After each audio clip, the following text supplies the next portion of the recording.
জাহিদ ভাই ভিডিও কি শুরু হয়েছে? এখনো দেন নাই, জানতে এসেছেন।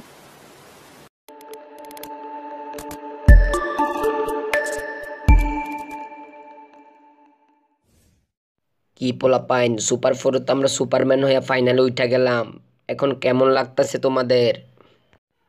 আরে কইস না বেটা, তোরা তো মন্ত্রীর টিম হয়ে মনে হয় সার পাইছ। আল্লাহ জানে নাকি টস করে আমাদের ম্যাচ শেষ করে দে। কি শালার পুতেরা, তোরা এগুলা কি শুরু করলি? খেলার মাঠে কোনো রাজনীতি নেই, ঠিক আছে? তাই সবাই চুপ, এ বিষয়ে আর একটা কথা হবে না। এখন শুধু খেলা হবে, খেলা হবে। আচ্ছা আচ্ছা বুঝলাম, খেলা হবে। তো আপনারা আমাকে সাথে কি খেলবেন? আপনারা তো কুমিল্লার সাথে পাত্তাও পাইলেন না। এই সাকিব শোন, আজকের ম্যাচে এর পরিণাম কত ভয়াবহ হবে আপনি কল্পনাও করতে পারছেন না।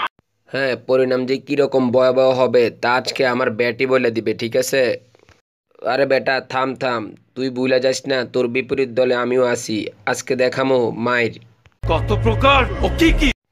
আজকে আমি পুরা মিরপুর মাঠ কাঁপাই দিমু, বুঝছ? দূর ভাই, কে কাঁপায় সময়ের অপেক্ষায় থাক। আজকে আমি কাঁপামু। দূর, আজকে আমি কাঁপামু।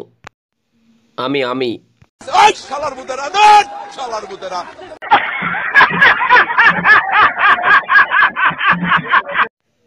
জাহিদ ভাই আজকের খেলায় আপনি কাকে সমর্থন করেন? সমর্থন করি না। কেন ভাই, কি হয়েছে? আপনি সমর্থন করেন না কেন?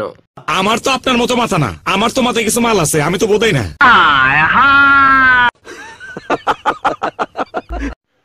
আজকের ম্যাচে কে ফেভারিট তা ভিডিওর কমেন্টে প্রমাণ করে দিবে। ইনশাল্লাহ আজকে ঢাকা জিতবে। ও আচ্ছা, এই কথা, ঠিক আছে, আমরাও দেখাই দিমু রংপুর কি জিনিস। আজকের ম্যাচে যেই জিতুক, কিন্তু আমরা একটি প্রতিদ্বন্দ্বিতামূলক ম্যাচ চাই, কি বলেন সবাই? কথা কিন্তু সত্য। এটা আমরা সবাই মানি, এটা আমরা সবাই মানি। খুশি হলাম তোমার কথা শুনে। মাশরাফি ভাই, মুশফিক ভাই, আপনাদের নাম নিয়ে যে ছিনিমিনি খেলা হয়েছিল এটা দেখছিলেন? আরে কি কস, মনে নাই তো? আবার দেখা। হ্যাঁ, আমারও একটু দেখা, আমিও দেখি। মুশিকা রাহিম আর মুশফা মুতাজা। এই হাসি বন্ধ। আরে ওই শালার পুত্র কথা বলে লাভ আছে, এটা ডিপজল ভাইয়ের কাছে পাঠাই দে। আহো বাতিজা আহো, দেখছো তোমার লে কত বড় ফুকনিটা রাইখা দিচ্ছে, আর এইটা তোমার পাতাটা ঢুকাই দেবো। তো ভিডিওটি ভালো লাগলে অবশ্যই আমাদের চ্যানেলটি সাবস্ক্রাইব করবেন, কারণ কি নেই এখানে সবকিছু পাবেন, সবকিছু